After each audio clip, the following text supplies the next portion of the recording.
അവളുടെ നോട്ടം അവനിൽ വീണ്ടും കുസൃതി നിറച്ചു. കണ്ണ് കുരുവിച്ചുള്ള അവന്റെ നോട്ടം അവൾക്ക് എന്തോ പോലെ തോന്നി.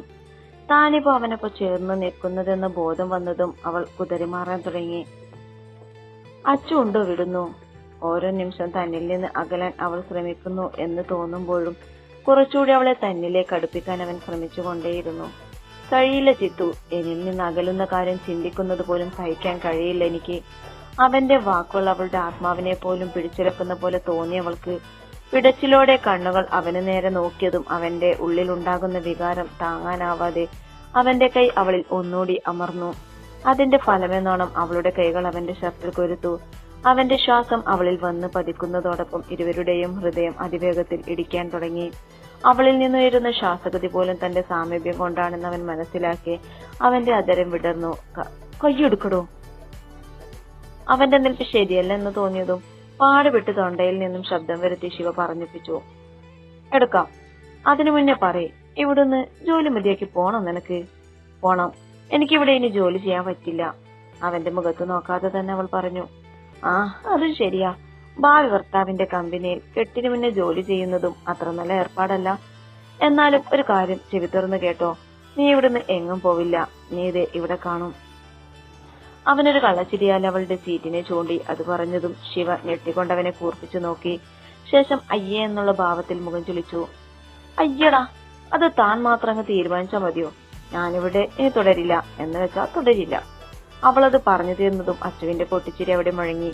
അതിനനുസരിച്ച് അവൾ അവനെ പിച്ചാനും കുതറിമാറാനും ശ്രമിച്ചുകൊണ്ടേയിരുന്നു. അവളെ പിടിച്ചിരിക്കുന്ന ഇടത് കൈക്ക് ഒന്നുകൂടി ശക്തി കൊടുത്ത് അവന്റെ വലത് കൈയെടുത്ത് അവളുടെ തലയുടെ പിറകിൽ വെച്ച് അവളെ കൊണ്ട് അവനൊന്ന് കറങ്ങിപ്പോയി ചുമരിൽ അവളെയും കൊണ്ട് ഇടിച്ചു നിന്നു. ഇപ്പൊ ശിവ ചുമരോട് ചേർന്നും അവളിൽ മുഴുവനായി അമർന്നുമാണ് അച്ചുവിന്റെ നിൽപ്പ്.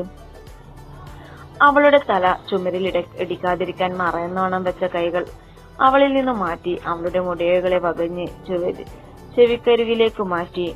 തനിക്ക് എന്താണ് സംഭവിക്കുന്നതെന്നോ താൻ എന്തുകൊണ്ട് അതിനെ എതിർക്കുന്നില്ല എന്നോ ശിവക്ക് അറിയുന്നുണ്ടായിരുന്നില്ല. തീർത്തും അവനിൽ അടിമപ്പെട്ടതുപോലെ തോന്നിയവൾക്ക് അവന്റെ ശരീരത്തിൽ നിന്ന് വമിക്കുന്ന ലാവണ്ടറിന്റെ മണവും അവന്റെ സാമീപ്യവും അവളിൽ വലയം ചെയ്തിരുന്നു. അവന്റെ കണ്ണുകളിൽ കണ്ട തിളക്കം അവളിലേക്കും പടർന്ന പോലെ അവന്റെ നിശ്വാസം മുഖത്തായി പതിഞ്ഞതും അവളുടെ കൈ അവന്റെ ഷർട്ടിൽ ഒന്നുകൂടി കുരുത്തു. അതവനിൽ പ്രത്യേകതരം വികാരം വന്ന് മൂടിയതും അവന്റെ മുഖം അവളുടെ കഴുത്തിലമർന്നു. അതുവരെ പകച്ചു നിന്നിരുന്നവൾ പെട്ടെന്ന് രേങ്ങലോടെ ഉയർന്നു പൊങ്ങി. കഴുത്തിലായി അവന്റെ താടിരോമം പതിഞ്ഞതും ഒരു ഞെരുക്കത്തോടെ അവൾ കുറുകി. I love you. കുളിർമയുള്ള നിശ്വാസത്തോടെ അവന്റെ വാക്കുകൾ അവളിൽ നടുക്കം സൃഷ്ടിച്ചതും അവളൊരു തള്ളലായിരുന്നു. പ്രതീക്ഷിക്കാതെ ആയതുകൊണ്ട് തന്നെ അച്ചു പിന്നിലേക്ക് വന്ന് വീണു. മുന്നിലേക്ക് നോക്കവേ വർദ്ധിച്ച ശ്വാസത്തെ അടക്കാൻ ശ്രമിക്കുന്ന ശിവയെയാണ് കണ്ടത്. അവളുടെ കണ്ണുകൾ നിറഞ്ഞതോടൊപ്പം അവനെ ഒന്ന് തുറച്ചു നോക്കി. അവന്റെ ഭാഗത്തു നിന്ന് പുഞ്ചിരി കണ്ടതും അവൾ ദേഷ്യത്തോടെ അവിടെ കണ്ട ഫയലെടുത്ത് അവന് നേരെ എറിഞ്ഞു. ക്യാബിൻ വിട്ട് പുറത്തേക്കോടി. കുറച്ചു നിമിഷം മുന്നേ നടന്നതോർത്ത് അവനിൽ ചിരിവിരിഞ്ഞു.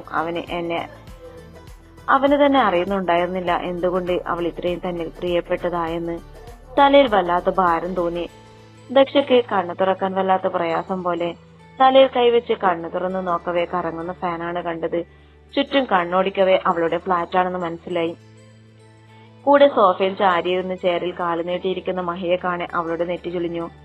മഹി എന്താ ഇവിടെ? ഇന്നലെ നടന്നതൊക്കെ മൈൻഡിൽ മിന്നിമറഞ്ഞു. എന്താ തനിക്ക് സംഭവിച്ചതെന്ന് അവൾക്ക് ഓർമ്മ വന്നില്ല. എന്തൊക്കെയോ ചിന്തിച്ച് പുറത്തുനിന്ന്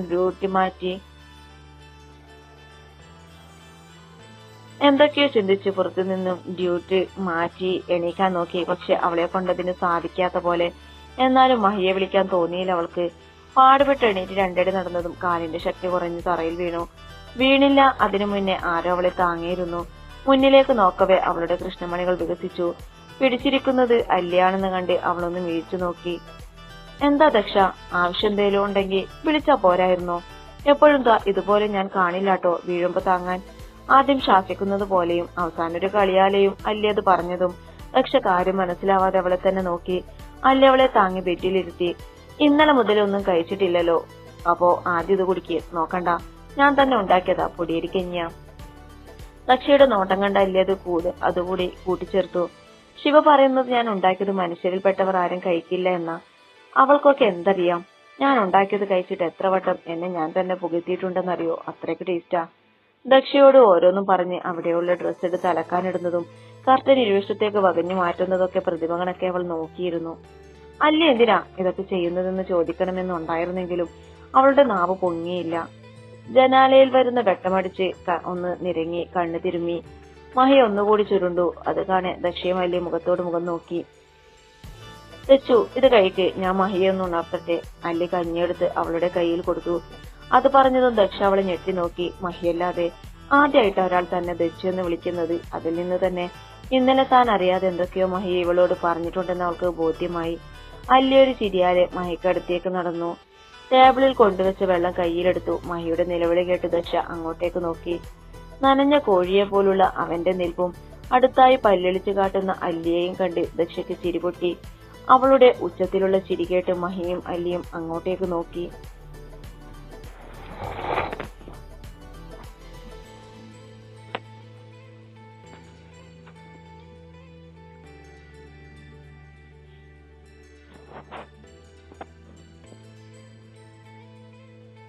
ഡേ കുരുട്ടെ, നിക്കടി എവിടെ, നീ പോടാ കരി. അതും പറഞ്ഞ് ഓടിപ്പോകുന്ന അല്ലിയുടെ പിറകെ കലിതുള്ളി ഓടുന്ന മഹിയെ കാണെ പിടിച്ചുവെച്ച ചിരി വീണ്ടും പുറത്തു വന്നു. ആ ചിരിയാലെ അവൾ അവർ പോയ വഴിയെ നോക്കിയിരുന്നു. നിന്നോട് ഓടരുതെന്നാ പറഞ്ഞത്, അത് പറയാൻ നീ ആരാടാ? അല്ലി അവിടെ നിക്കടി. മഹിക്ക് അത്രയും ദേഷ്യം വരുന്നുണ്ടായിരുന്നു. അല്ലി അവനെ അത്യധികം പുച്ഛിച്ചു. കൊഞ്ഞനം കൊച്ചു സോഫയ്ക്ക് ചുറ്റുമോടി. ഹാള് മുഴുവൻ ഓടി അടുത്തായി അവൾ കിച്ചണിൽ കയറി. അവൻ പിറകെ വരുന്നതിനു മുന്നേ കിളിവാതിൽ വഴി വീണ്ടും ഹാളിലെത്തി. അവളുടെ പിറകെ ഓടിയിട്ട് കാര്യമില്ലെന്ന് മനസ്സിലാക്കി പതിയെ അവൻ റൂട്ട് മാറ്റി. പിറകെ വന്നിരുന്ന മഹിയെ കാണാതായപ്പോ അല്ലിക്ക് കാര്യം മനസ്സിലായി. അത് മനസ്സിലാക്കിയതുപോലെ മെയിൻഡോർ വഴി രക്ഷപ്പെടാൻ നിന്ന അവളെ സൈഡിൽ കൂടി മഹിയുടെ കൈവന്ന് അവളെ അരയിലൂടെ ലോക്ക് ചെയ്ത് പൊക്കിയെടുത്ത് ചുമരോട് ചേർത്ത് നിർത്തി. ഒരുപാട് ഓടിയതുകൊണ്ട് തന്നെ രണ്ടുപേരും നന്നായി കിതക്കുന്നുണ്ടായിരുന്നു. നനവ് കാരണം മുന്നിലേക്ക് വീണ മുടി അവന്റെ നെറ്റിയിൽ പറ്റി ചേർന്നിരുന്നു. ശ്വാസം വലിച്ചു വിടുന്നതിന്റെ കൂടെ തന്നെ മഹിയുടെ തുറിച്ചു നോട്ടവും അവളിൽ പതിഞ്ഞു. ചിരിക്കണോ കരയണോ എന്നറിയാത്ത അവസ്ഥയിൽ അല്ലിയുടെ മുഖം മിന്നിമറിയുന്ന ഭാവം കാണെ അവൻ അവളെ തന്നോട് ചേർത്ത് നിർത്തി. അവന്റെ ആ പിടിയിൽ അവളുടെ ദേഹം ഒന്നാകെ വേദനിച്ചു പോയിരുന്നു. കൂടെ ഹൃദയത്തിന്റെ ഇടിപ്പും 10 മടങ്ങ് വർദ്ധിച്ചു. ദേഷ്യത്തിലായിരിക്കുന്ന ഹരിയുടെ മുഖം പതിയെ മാറുന്നതെറിഞ്ഞ് അല്ലിയുടെ തൊണ്ട വറ്റിവരണ്ടു. വിടടോ, എന്നെ വിടാൻ. കണ്ണു മുറുക്കിയടച്ച് അല്ലി എങ്ങനെയോ അത് പറഞ്ഞൊപ്പിച്ചു. ഇന്നേ വരെ ഇങ്ങനൊരു അവസ്ഥ അവൾക്കുണ്ടായിട്ടില്ല. മഹിയെപ്പറ്റി കൂടുതൽ അറിഞ്ഞപ്പോൾ അവനോട് കൂട്ടുകൂടണം എന്നതിലുപരി മറ്റൊരർത്ഥത്തിൽ അവനെ ഒന്ന് നോക്കുപോലും ചെയ്യാത്തതെനിക്ക് ഇന്നവൻ അടുത്തു വന്നപ്പോൾ ഉണ്ടാവുന്ന മാറ്റം മനസ്സിലാവുന്നുണ്ടായിരുന്നില്ല. താൻ അവനെപ്പറ്റി ചിന്തിക്കുന്നതറിഞ്ഞാൽ മോശമാണെന്ന് തോന്നിയതും അവൻ ഒന്നും സംഭവിക്കാത്ത തരത്തിൽ മുഖത്തു നിന്നും തന്റെ പരവേശത്തെ മാറ്റി അവൾ കൂളാവാൻ ശ്രമിച്ചു. അല്ലിയുടെ ഓരോ ഭാവങ്ങൾ കാണെ അവളെ ഇറുക്കെ പുണരണമെന്നും അവളുടെ വിയർപ്പ് പൊടിഞ്ഞ നെറ്റിത്തടവും നാസികത്തുമ്പും കാണെ അതിൽ മതിവരുവോളം ചുംബിക്കണമെന്നും അവന് തോന്നി. അവളുടെ കണ്ണുകൾ എന്തോ തിരയുന്ന പോലെ ചുറ്റും പരത്തുന്നത് കണ്ടപ്പോ അവൻ അവന്റെ വികാരത്തെ പിടിച്ചു നിർത്താൻ ആയില്ല. മുഖത്തിന് നേരെ അവന്റെ കൈ ഉയർന്നതും എന്തോ ചിന്തയിലായിരുന്ന അല്ലി ഞെട്ടി. അടുത്ത നിമിഷം അവന്റെ കൈപ്പത്തിയിൽ അവളുടെ ദന്തങ്ങൾ പതിഞ്ഞു. ആ വിടടി. മഹിയുടെ അലർച്ച കണക്കിലെടുക്കാതെ അല്ലി വീണ്ടും അവളുടെ പല്ലുകൾ ആഴ്ത്തിയിറക്കി. വേദനയിൽ അവളെ തള്ളിമാറ്റി അവൻ വിട്ടുനിന്നു. ചോരപൊടിയും എന്ന അവസ്ഥയിലായിരിക്കുന്ന കയ്യിനെയും അവളെയും അവൻ മാറി മാറി നോക്കി. എന്നോട് കളിച്ചോ ഇങ്ങനെ ഇരിക്കും എന്നുള്ള ഭാവത്തിൽ അവൾ പിരികക്കൊടികൾ പൊക്കി അവനെ നോക്കി. കയ്യിൽ പൊടിതട്ടുന്ന പോലെ തട്ടി അവനെ പുച്ഛിച്ചു പോകാൻ നിന്ന് അവളെ പെട്ടെന്ന് അവൻ കയ്യിൽ പിടിച്ചു. തനിക്ക് നേരെ നിർത്തി. അടുത്ത നിമിഷം അവളുടെ തലവഴി അവിടെ വെച്ചിരുന്ന വെള്ളം ഒഴിച്ചിരുന്നു. കണ്ണടച്ച് തുറക്കുന്നതിനു മുന്നേ ഇവിടെ നടന്ന കാര്യം ഒന്നുകൂടി ഓർത്തെടുത്തു അല്ലി. പകപ്പിൽ അവനെ നോക്കി. അതിനെ അവനും തിരികെ പുച്ഛിച്ചു. ഓടാ പട്ടി. ഉച്ചത്തിൽ അതും വിളിച്ചോടുന്ന അവളെ പുഞ്ചിരിയാലെ അവന് നോക്കി നിന്നു. കയ്യിൽ ടാറ്റു അടിച്ച പോലെ പതിഞ്ഞു കിടക്കുന്ന അവളുടെ പല്ലിന്റെ അടയാളത്തെ ഒന്ന് നോക്കി. അവനതിൽ ചുണ്ടു ചേർത്ത് നുണഞ്ഞു. തീർത്തും പ്രണയത്തിൽ ചാലിച്ച ഭാവത്തോടെ. ഭദ്ര ഓഫീസിലില്ലാത്ത തക്ക നോക്കിയായിരുന്നു ആൻവി അവന്റെ ക്യാബിനിൽ കയറി. ചുറ്റും നോക്കി. അവന്റെ ടേബിളിന്റെ അടുത്തേക്ക് പോയി. അവന്റെ സിസ്റ്റം ഓൺ ചെയ്തു. ഭദ്രയുടെ ക്യാബിനും സ്റ്റോറേജ് റൂമിന്റെയും മാത്രമുള്ള CCTV കണക്ഷൻ ഓഫ് ചെയ്തു. രണ്ടിന്റെയും CCTV ദൃശ്യങ്ങൾ അവനിനി കാണില്ല എന്ന് ഉറപ്പുവരുത്തി ആൻവി ഒന്ന് ശ്വാസം വലിച്ചുവിട്ടു. ശേഷം അവന്റെ ഡ്രോയർ ഒന്നാകെ തിരിഞ്ഞു. 3 ദിവസത്തിനു ശേഷം പ്രസന്റ് ചെയ്യാനുള്ള ഒരു പ്രൊജക്ട് കയ്യിലെടുത്തു. അതിലൊന്ന് നോക്കി പൊട്ടിച്ചിരിച്ചു. അവളുടെ പ്ലാനുകൾ വ്യക്തമായി ഒന്നുകൂടി ആലോചിച്ച് ബാക്കിയെല്ലാം അതാത് സ്ഥാനത്ത് തന്നെ വെച്ച് അതും കൊണ്ട് പുറത്തിറങ്ങി. ലക്ഷ്യമായും ഇല്ലാത്തത് അവൾക്ക് വലിയൊരു ആശ്വാസമായി തോന്നി. തന്റെ പ്ലാൻ നടപ്പിലാക്കാൻ പോകുന്ന സന്തോഷത്തിൽ ആൻവി ഇതിനുശേഷം വരാൻ പോകുന്ന ഭവിഷ്യത്തുകളൊന്നും ഓർത്തില്ല. ഭദ്രയോടുള്ള ഭ്രാന്ത് കാരണം അവളുടെ ബുദ്ധി മറഞ്ഞിരുന്നു. ലക്ഷ്യസ്ഥാനത്തേക്ക് നടക്കുമ്പോൾ അവളുടെ മനസ്സിൽ ഒന്ന് മാത്രമേ ഉണ്ടായിരുന്നുള്ളൂ, ദക്ഷയുടെ പതനം. ഒരലർച്ചയുടെ സ്റ്റെപ്പിൽ നിന്ന് താഴേക്ക് വീഴുന്ന ആൻവിയെ കാണാൻ റെന വായ പൊത്തിച്ചിരി കൺട്രോൾ ചെയ്തു. താഴേക്ക് ഇറങ്ങവെയാണ് ആൻവി സ്റ്റെപ്പിൽ വഴിക്ക് മൂക്കുകുത്തനെ താഴേക്ക് വീഴുന്നത് റെന കണ്ടത്. കണ്ണിന് കുളിർമയുള്ള കാഴ്ച ആയതുകൊണ്ട് തന്നെ റെന അത് ആസ്വദിച്ചു കണ്ടു. വല്ലാത്ത വേദന തോന്നി ആൻവിക്ക്. ഊരയിൽ നിന്നും ഒരു തരിപ്പ് കയറുന്ന പോലെ അവൾ പുളഞ്ഞു. ഒരു കൈ സഹായത്തിന് പോലും ചുറ്റും തിരിഞ്ഞിട്ട് അവൾ ആരെയും കണ്ടില്ല. ദക്ഷയുടെ കിടപ്പ് കണ്ട് നിർവൃതിയടയാൻ കുതിച്ചു വന്ന സമയം ഓർക്കെ അവൾ ഉള്ളിൽ പഴിച്ചു, നാശം. ഗുലുമാൽ ഗുലുമാൽ, അവനവൻ കുഴിക്കുന്ന കുരുക്കഴിച്ചെടുക്കുമ്പോ ഗുലുമാൽ. സന്ദർഭത്തിന് അനുയോജ്യമായ പാട്ട് സൈഡിൽ നിന്ന് കേൾക്കാൻ ആൻവി അവിടോട്ട് നോക്കി. ഫോണിൽ നിന്ന് കേൾക്കുന്ന പാട്ടിനൊപ്പം കൂടെ പാടുന്ന റെനയുടെ ചുണ്ടിലെ പുച്ഛച്ചിരി തന്നെ നോക്കി കൊഞ്ഞനം കുത്തുന്നതിന് സമമാണെന്ന് അവൾക്ക് തോന്നി. കണ്ണുകൾ മുറുക്കിയടച്ചവൾ ദേഷ്യം കൺട്രോൾ ചെയ്തു താഴെ നിന്നും എഴുന്നേറ്റു. കാൽ നിലത്തൂന്നാൻ പറ്റാതെ വീണു പോകുമെന്ന് തോന്നിയെങ്കിലും മുന്നിൽ പോകുന്ന റെനയോട് സഹായം ചോദിക്കാൻ അവളിലെ വാശിക്കാരി അനുവദിച്ചില്ല. വേച്ച് കാറിന്റെ അടുക്കെ നടന്നു. ദാ, നീ എന്റെ ക്ഷമയെ പരീക്ഷിക്കല്ലേ മഹേ. ഇത്ര നേരം വിളിച്ചിട്ടും അവനിൽ നിന്നും യാതൊരു മറുപടിയും ഇല്ലെന്ന് കണ്ട് ദക്ഷ കലിപ്പിൽ അത് വിളിച്ചതും അവനൊന്ന് അവളെ ചെറഞ്ഞു നോക്കി.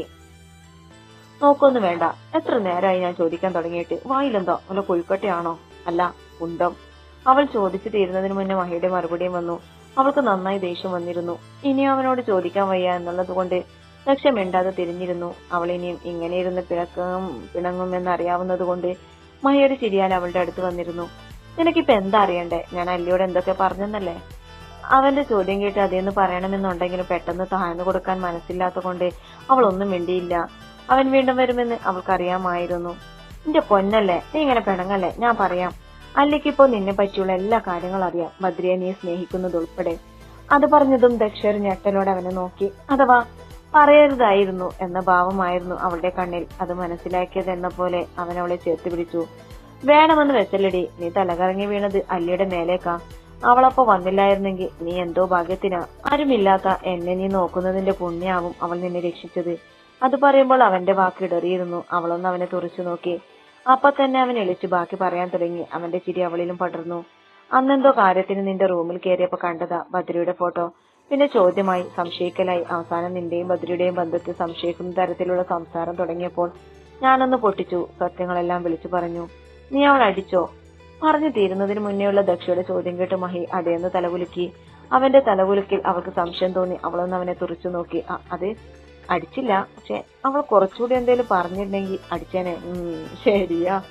അവന്റെ ചമ്യഭാവത്തിലുള്ള പറച്ചിൽ കേട്ട് അവളൊന്ന് ചിരിച്ചു. ബെഡിലേക്ക് കിടന്നു. അവളെ നല്ലതുപോലെ കിടത്തി നെറ്റിയിലൊരു ഉമ്മയും കൊടുത്ത് അവൻ പുറത്തേക്ക് ഇറങ്ങി. ദക്ഷയെപ്പറ്റി പറഞ്ഞെങ്കിലും തന്നെപ്പറ്റി പൂർണ്ണമായി അവളോട് പറഞ്ഞില്ല എന്നത് അവൻ ഓർത്തു. പറഞ്ഞിരുന്നെങ്കിൽ അവൾ തന്നിൽ നിന്ന് അകന്നാലോ എന്നവൻ ഭയന്നിരുന്നു.